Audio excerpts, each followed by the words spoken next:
बड़ी संख्या में सांसदों का निलंबन के बाद बिहार का सियासत तेज है और ऐसे में आपको बता दें कि कल जिस तरीके से आक्रोश मार्च देखने को मिला पटना की सड़कों पर, सिर्फ पटना में ही नहीं बल्कि बिहार के कई जिलों में। अभी हम तस्वीर आपको दिखाएंगे मुंगेर की, जहां आप देख सकते हैं सीधी तस्वीर कि वहां के जो महागठबंधन के घटक दल सड़कों पर उतर आए हैं और ऐसे में लगातार जमकर नारेबाजी भी किया भाजपा को लेकर। और सीधे तौर पर कहना है उन लोगों की कि जिस तरीके से बीजेपी की तानाशाही दर्शा रहा है वो आने वाले 2024 चुनाव में नहीं चलेगा और जनता इसका जवाब देगी। और जनता देख रही है कि अगर देश बचाना है तो 2024 में बीजेपी को उखाड़ कर फेंकना होगा। तो क्या कुछ कह रहे हैं तमाम जो कार्यकर्ता हैं, उनकी बातों को आप सुनिए। देश में इंडिया गठबंधन के द्वारा आज आक्रोश मार्च निकाला गया, उसी के तहत आज मुंगेर जिला में इंडिया गठबंधन के कार्यकर्ताओं ने आज टाउन हॉल से लेकर के पूरे बाजार घूमते हुए आज पटेल चौक पर हम लोग उसका पुतला दहन करने के काम किए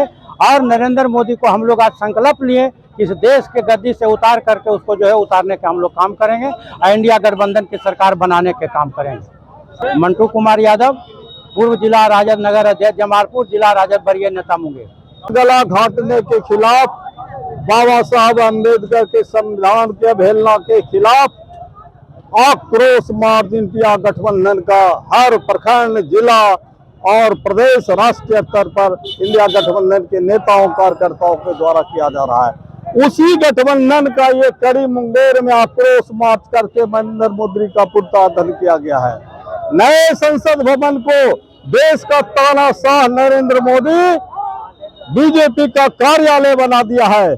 संविधान आज खतरे में है, लोकतंत्र खतरे में है, हमारा जाति गणना नहीं करा रहा है, हमारा शिक्षा नीति चौपट हो गया है, स्वास्थ्य बर्बाद हो गया है, लेकिन हिंदू मुस्लिम के नाम पर ये लड़ाने का काम कर रहा है, मंदिर मस्जिद का नाम लेके कराने का काम कर रहा है। और लोकतंत्र के इस मंदिर में इंडिया गठबंधन के 150 सांसदों को निलंबित किया गया है, जो कहीं से भी संविधान के अनुकूल नहीं है और लोकतंत्र का हत्या। नरेंद्र मोदी को आज मुंगेर के इंडिया गठबंधन के साथियों ने संकल्प लिया है कि नरेंद्र मोदी को आने वाले चुनाव में हरा के ही दम लेंगे और उसको सत्ता से उखाड़ करके फिर हम दम लेंगे। यही संकल्प हमारा इंडिया गठबंधन के साथियों का है। नरेश सिंह यादव, राष्ट्रीय जनता दल, जिला मुंगेर। आप सब लोग अच्छी तरह से वाकिफ हैं कि पिछले दिनों भारत की संसद में जो लोकतांत्रिक तरीके से भारत के चुने हुए सदस्यों को जिस प्रकार से तानाशाही तरीके से बाहर करने का काम किया गया, जो लोग सवाल पूछते हैं उन लोगों की आवाज को मौन करने का जो तानाशाही और बर्बरतापूर्ण निर्णय स्पीकर ने लिया, उसके विरुद्ध इंडिया गठबंधन के साथियों ने तय किया था सभी दल ने कि उसके विरुद्ध आवाज उठानी होगी। संसद की लड़ाई को अब तक लाना पड़ेगा, जनता के बीच हम लोगों को जाना है और उसे ये बताना पड़ेगा कि आज लोकतंत्र खतरे में है। उनका जो सबसे पवित्र मंदिर है वह अपमानित किया जा रहा है, उनका मैंडेट अपमानित किया जा रहा है। जिन लोगों को उन्होंने चुनाव जिता करके भेजा है इस सरकार से सवाल पूछने के लिए, उनको बाहर का रास्ता दिखा करके तरीके से तानाशाही रवैये से सरकार चलाने का काम किया जा रहा है।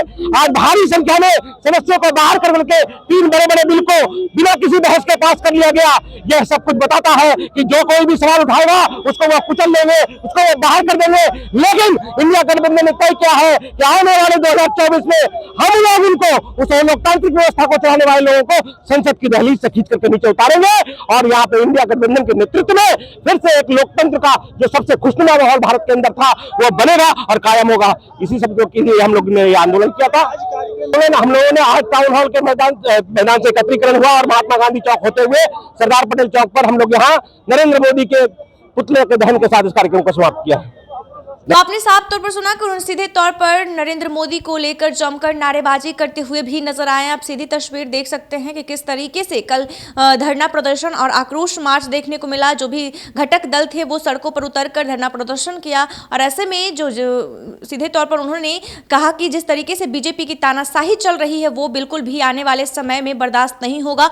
और 2024 में लोकसभा चुनाव में जैसे ही अगर 2024 लोकसभा चुनाव में बीजेपी को उखाड़ कर फेंकना होगा, अगर देश बचाना है तो जनता सभी को इस बात को जवाब देगी। ऐसे ही तमाम खबरों के लिए देखते रहें देश टी न्यूज़। धन्यवाद।